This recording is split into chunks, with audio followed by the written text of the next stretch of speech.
ရှင်တမီသမင်းစားပြပါမယ်ဒီမှာပစုံဟင်းလေးလည်းချက်တော့ပါပြီပစုံဟင်းကဘယ်လိုချက်ကျွေးရလဲထုတ်ကြည့်ရတမီမစားခင်မှာတမီမိတ်တော့ခက်လိုက်ပါအောင်မယ်ကြီးကြီးလေးခွဲတော်မေးအတွက်3ကောင်လာခွဲလိုက်နော်ဟမ်ရတာကို4ကောင်လောက်ထည့်လိုက်တမီ4ကောင်ထည့်လိုက်4ကောင်ဟမ်ဖေချက်ကျွေးရပစုံချက်ဆိုရမ်းကြတမီဘေးလေးရနေထဲလေ4ကောင်ထည့်လိုက်4ကောင်မှာမိတွက်က4ကောင်မှာအေးတမီစားတမီကတော့ဘာရမ်းနေလေတယ်မစားဘူးတမီဆိုဆက်လိုက်ပါမယ်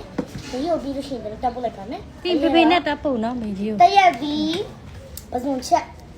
ဆက်စမ်းနေတမီမဟိုဇွန်းလေးနဲ့ဒါကအသက်မှာနော်ဒီမှာစေးထားခုနမှာဖေနဲ့ခုနဖေနဲ့တရက်ဒီတွေတော့ခူးလာတယ်လက်ဆက်ကမှတော့ခူးလာတာနစ်ကလေးတော့ဒီကျဲ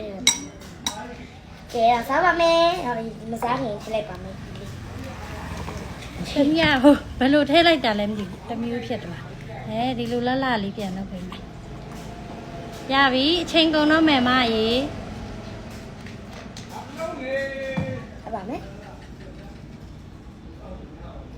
ပဇွန်ကခွန်ကမနှောဘူးပူလိုက်တာ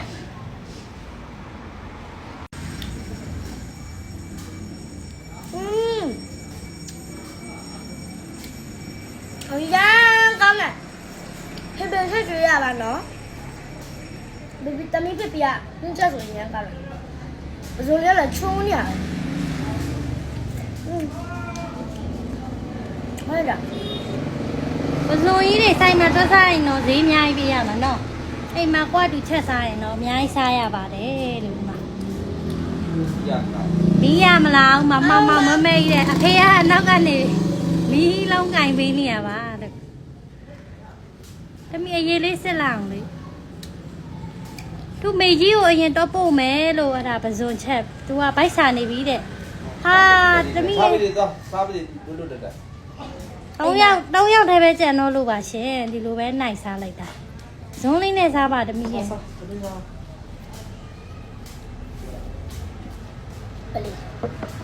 ါမပဇွန်နဲ့ချိုးစိတ်နေပစုံချက်ဆိုရင်တော့အမထမင်းကိုပူဝယ်ထားလိုက်တာချက်ထားတာပြေကိုမလောက်မှဆိုလို့